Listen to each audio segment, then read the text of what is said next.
Assalomu alaykum hurmatli talabalar. Bugungi laboratoriya ishimiz sizlar bilan egilishli modelni aniqlash. Buning uchun bizlarga kerak bo'ladi maxsus qurilma. Bunda indikator bilan jihozlangan indikator jismning egilish masofasini o'lchab beradi. Bizga keyin shtangen sirkul kerak. Shtangen sirkul bizda namuna sifatida olingan stерженni qalinligi, eni va uzunliklarini o'lchash uchun kerak bo'ladi. Keyin bizlarga laboratoriya ishini bajarish uchun yuklar, ya'ni yuklarimizni hozir bitta qilganimiz o'zi 150 gram. Namunamizning o'zi 25 gram, uni 175 gram tashkil qilib turibdi. Xo'p, eng birinchi qiladigan ishimiz massamiz demak 175 gram yozib olamiz. 175 gram. Olingan stерженimizni, ya'ni namunamizni qalinligini o'lchab olamiz. Qalinligini, enini o'lchab olamiz. Enini o'lchab oladigan bo'lsak 2 sm tashkil qilib turibdi. Namunamizning eni 2 sm. Namunamizning qalinligini o'lchab olamiz. Namunamizning qalinligi 0,1 mm. 0,1 mm. Endi L deganimiz, formulamizda L deganimiz bu asosan tayanch orasidagi masofa tushuniladi. Tayanch orasidagi ikkita tayanch bo'ladigan bo'lsa, shu tayanch orasidagi masofani o'lchab olamiz. Tayanch orasidagi masofani o'lchab oladigan bo'lsak, 12,4 ni tashkil qilib turibdi. Demak, tayanch orasidagi masofa 12,4 cm ni tashkil qilib turibdi. Endi namunamizni qo'yib olamiz. Ikkita mana tayanchga joylashtirdik. Indikatorimizni ish holatga olib kelamiz. Ko'rib turibmiz, indikatorimiz 0 da turibdi.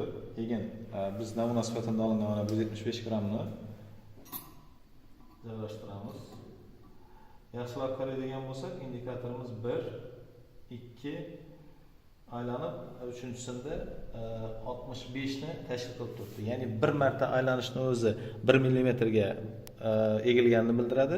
Bu 2 marta aylanib, keyin uchinchisi ham 65 ni tashkil qildi. Demak, 265 mm ga egilganini qabul qilinadi. Demak, 265 mm ga egildi.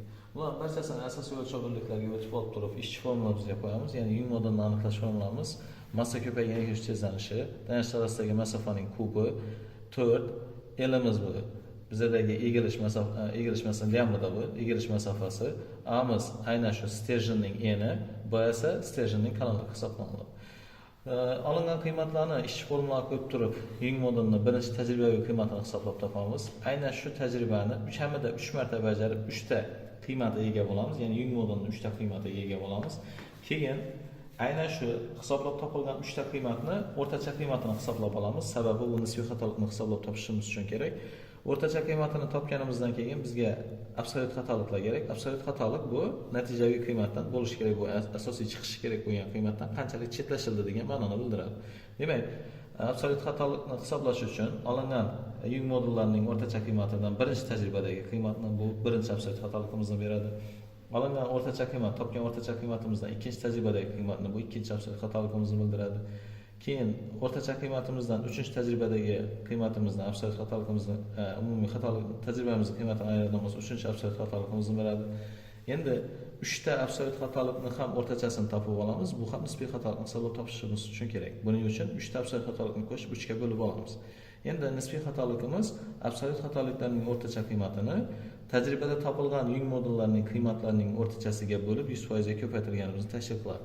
Endi tajribamiz asosan 3-5% atrofida bo'lishi kerak. Xatoliklarimiz, absolyut xatoliklarimiz, nisbiy xatoliklarimiz 3-5% atrofida bo'ladigan bo'lsa, biz tajribani to'g'ri bajarib hisoblanamiz. Agar 5% dan oshib ketadigan bo'lsa, tajriba yana qaytadan bajariladi va natija qiymatimiz shu 5% gacha bo'lgan tashkil qiluvchi takrorlanadi.